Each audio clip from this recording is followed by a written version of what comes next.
모세는 1절에서 이렇게 말합니다. 너희는 오늘 내가 전하는 하나님의 모든 명령을 성실히 준수하라. 그리하면 너희가 살 뿐만 아니라 번성하여 하나님께서 너희들의 조상들에게 약속하신 땅에 들어가 그 땅을 차지하게 될 것이다.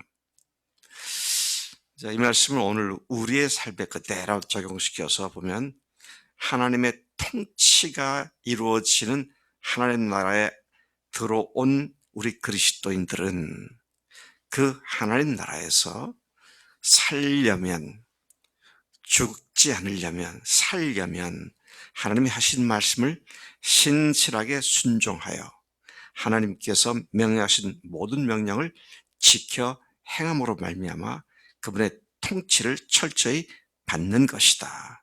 그렇게 그분의 말씀에 순종하여 그분이 인도하시는 대로 행하는 것이 번성하는 길이며, 그렇게 하나님께서 약속하신 하늘의 모든 신령한 복을 누리며 사는 삶이다.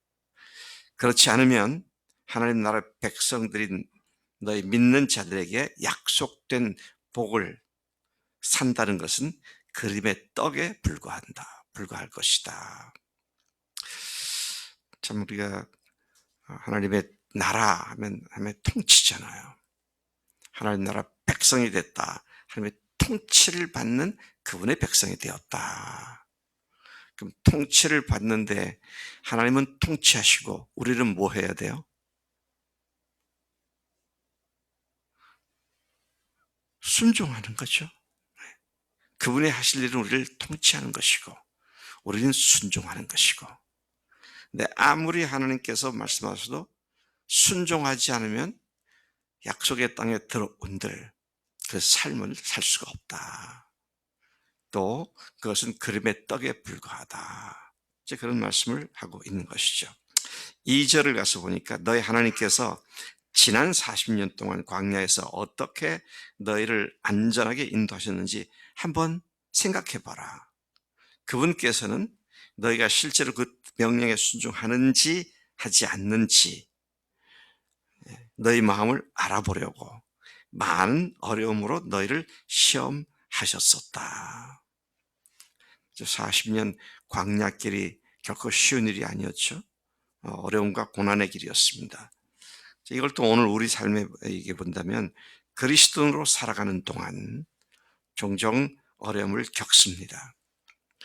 그런데 이 역시 우리의 순종 여부를 시험해 보시기 위하여 하나님께서 허용하신 것들일 수 있다는 사실을 믿고 현실을 불평하기보다 그 현실 속에서 주님이 우리에게 해주실 것을 믿음으로 헤아려 감사함으로 받아들여야 한다.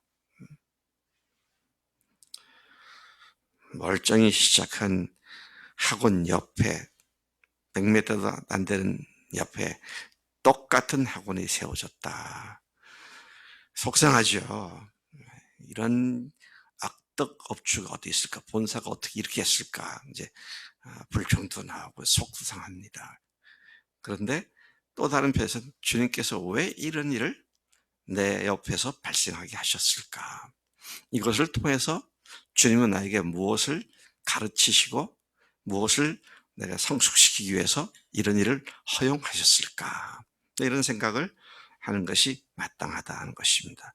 그렇다면 잠잠히 기다리면서 또 결국은 감사하게 될 일들을 기다리면서 주님을 의지하는 것이 필요하다. 자, 그런 사실을 예를 들어서 말씀하십니다.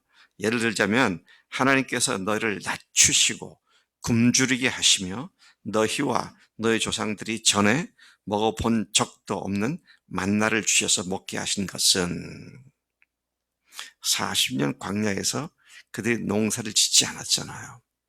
40년 광야에 그들이 무역을 하지 않았습니다. 그런데 하나님께서 40년간 듣도 보도 못했던 만나를 먹이신 것을 너희들이 기억하지 않느냐. 하나님 왜 그렇게 하셨느냐. 그것은 사람이 빵으로만 살 것이 아니라 하나님의 모든 말씀으로 살아야 한다는 것을 너에게 가르치기 위해서였다. 참 하나님이 놀라운 것입니다. 전폭적으로 그들을 순종을 당하여 그들을 다스리기 위하여 그 모든 과정에 이런 것들을 경험하게 하셨다. 주님께서 광야에서 금식하신 후 돌을 떡으로 만들어 먹으라는 사탄의 유혹을 받았을 때 바로 이 말씀을 인용하여 물리치셨죠. 주님, 그러니까 이스라엘의 하나님께서 주시는 그 어려움 가운데서 경험들은 훗날 주님께서도 의지하는 말씀이 되어가지고 사탄을 물리쳤던 그런 모습을 우리가 여기서 다시 한번 생각해 보게 되는 것입니다. 오늘 우리도 먹고 사는데 급급함을 핑계로 영의 양식인 하나님의 말씀을 먹는 일을 뒷전으로 하는 잘못을 범하지 말아야 합니다. 성경을 읽어야지, 화요타임 큐티를 해야지, 새벽 기도를 나와야지. 그런데 이런저런 핑계로 말씀을 먹지 않습니다. 자, 그럴 때 우리가 약속 땅에 들어와 있음에도 불구하고 하나님의 그 풍성한 삶을 누릴 수가 없게 된다. 하나님 나라에서 제대로 살 수 없게 된다. 이런 사실을 생각해야 한다는 것이죠.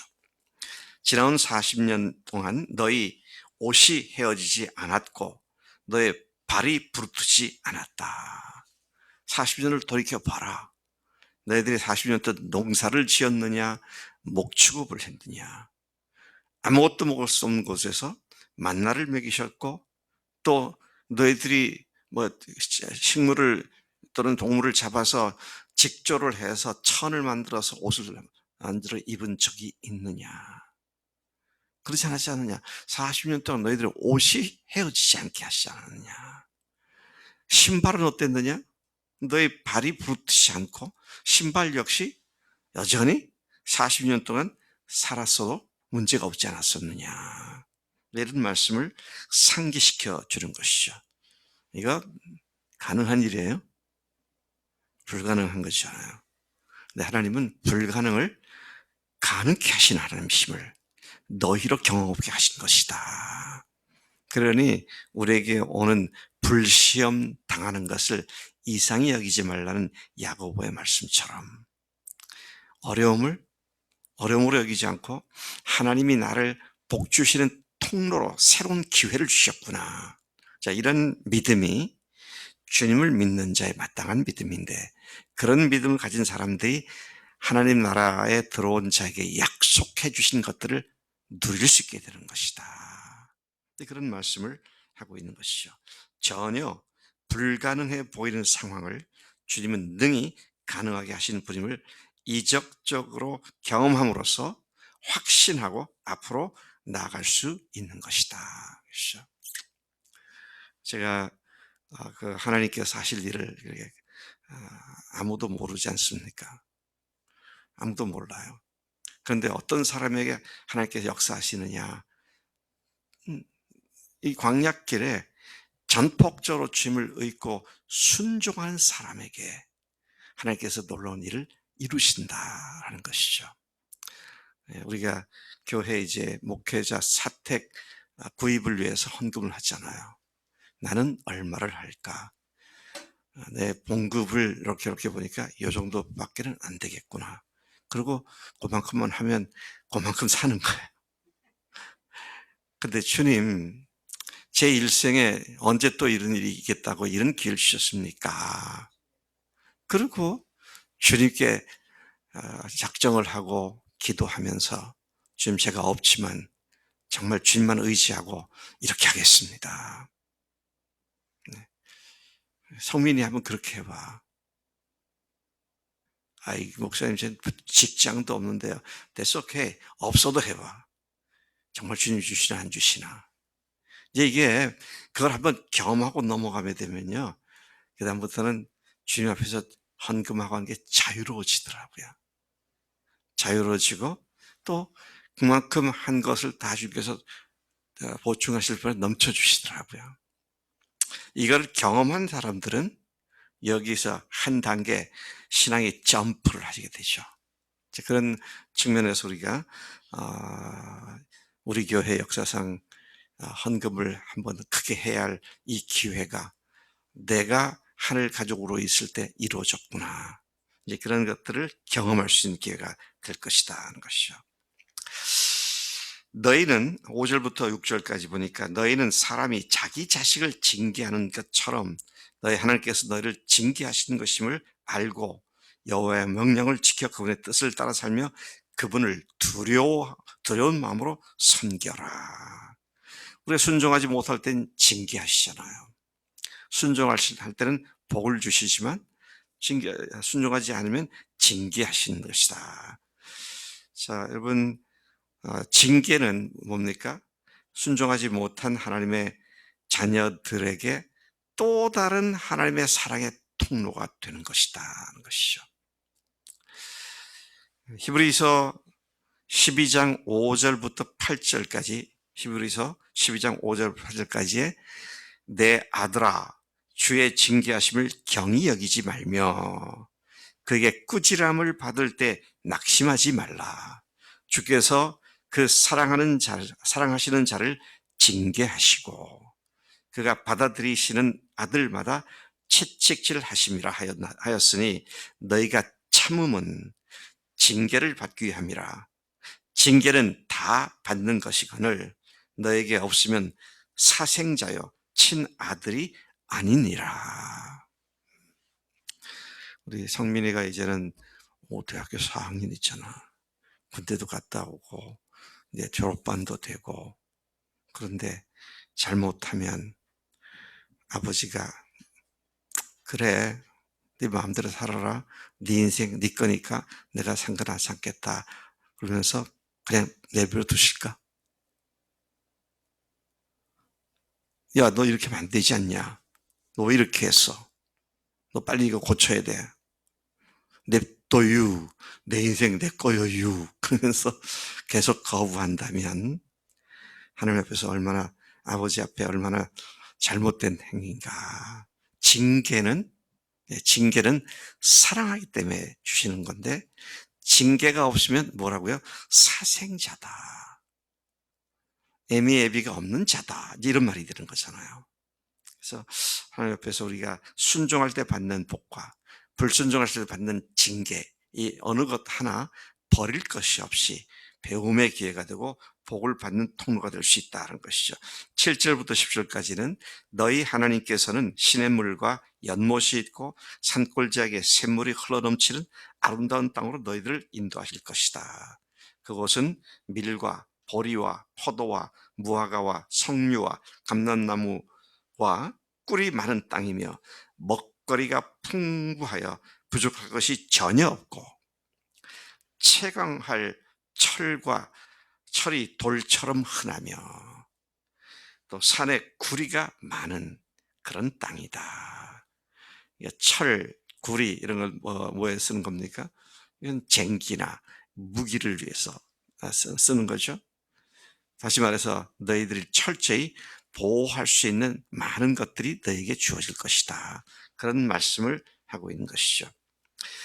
너희는 배부르게 먹을 것이 풍부할 때에 너희 하나님께서 주신 옥토에 대하여 그분에게 감사와 찬송을 올려라.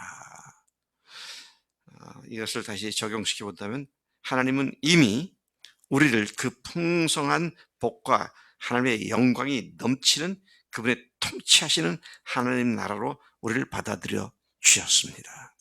문제는 순종함으로 그분의 모든 풍성한 하늘의 복들을 누릴 것인가, 놓쳐버릴 것인가 하는 문제인데, 우리는 신명기 1장, 2장부터 계속해서 반복돼서 계속 말씀 듣고 있습니다. 뭡니까? 너희가 그 땅에 들어갔을 때 순종해라. 그러면 복을 너희들이 풍성히 넘치도록 받게 될 것이다. 오늘 주님께서 성령님께서 우리 마음속에 너 이렇게 해야 하지 않겠냐? 라고 할 때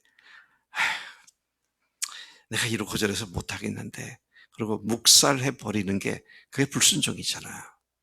하나님 앞에 작은 것 하나 말씀하실 때라도 그걸 멸시하지 않고 묵살하지 않고 순종하는 삶이 every detail, 모든 그 자세한 것들 속에서도 주님의 복을 누릴 수 있는 비결인 줄로 믿습니다.